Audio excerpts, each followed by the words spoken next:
Менің каналыма қош келдіңіздер. Бүгін кишмиш пен орех қосылған, грек орехы қосылған пирог жасайым деп шештім.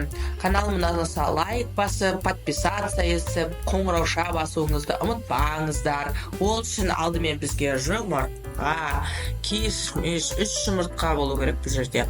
Кишмиш, грек жаңғағы, ұн, сармай, разрыхлитель, сүт керек болады бізге. Соды мен разрыхлительді бір қосып жібердім. Осы заттар арқылы жасаймыз.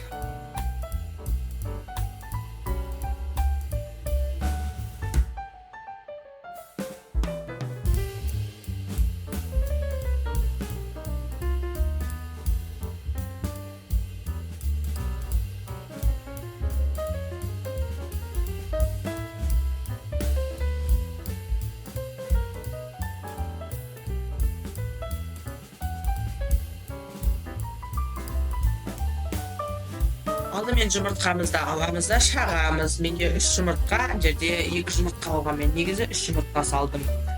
Одан кейін жұмыртқадан кейін оған шекер саламыз. Екеуін әбден араластырғаннан кейін сармайымызды салдым, шекерімді салдым. Бәрін бір сразу істеп салдым, өздеріңіз білесіздер. Поэтапно отырсаңыздар болады. Соды мен разрыхлителімді салдым.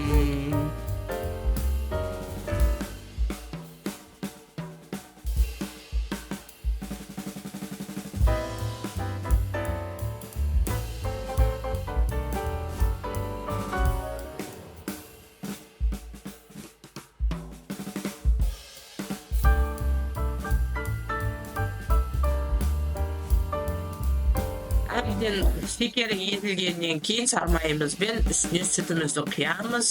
Барлығы керек заттардың мөлшерлемелерінің бәрін описание бөлімінде қалдырып кеттім. Разрыхлитель содымызды салып араластырып дайындаймыз қамырымыздың массасын.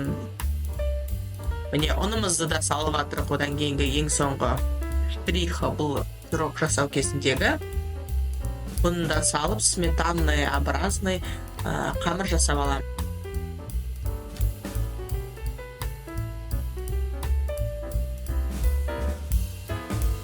Міне, бір келкі масса қылғаннан кейін табамызды майладық. Сіздер противен пайдалансаңыздар болады. Пергамент қағазын менде болған жоқ, сондықтан осылай сала қойдым табамызға. Бір аздап көлемін салдым да, одан кейін үстіне кишмиш пен жаңағы грек жаңғағын салдым. Грек жаңғағын уатып жіберсеңіздер болады, қолдың көмегімен, или немен пышақпен істесеңіздер де болады. Керек көлемді алып, мен бір келкі жасадым да үстіне себеледім. Ешқандай қиындығы жоқ, оп-оңай, бірақ жеген кезде, шайға ішкенде бірінші рет пісіріп едім. Өте керемет шықты. Жегенде де адамға сүйкімді, тартымды болады екен. Қалған массамызды құйып, пирогымызды 180 градуста пісірсеңіздер болады. Менің пешімнің градусы төмен, сондықтан мен 320-ға қойып 25-30 минутта пісіріп алдым. Өздеріңіз қараңыздар, пештеріңіз өздеріңіздің пештеріңіздің жағдайына қарай ориентация жасап алыңыздар. Өте күшті пирог болады екен. Шайға ішкенде тартымды, ішкеннің үстіне іше бергім келеді екен. Ас болсын, осындай пирогтардың сан түрі бар, басқа да мәліметтер бар. Менің видеом дұрыс загрузка болмай қалды компьютерға, сондықтан монтаж жасағанда оның видеосын көрсете алмадым. Мынау суреттері түсірілген. Қабыл алыңыздар, бағалап кетіңіздер.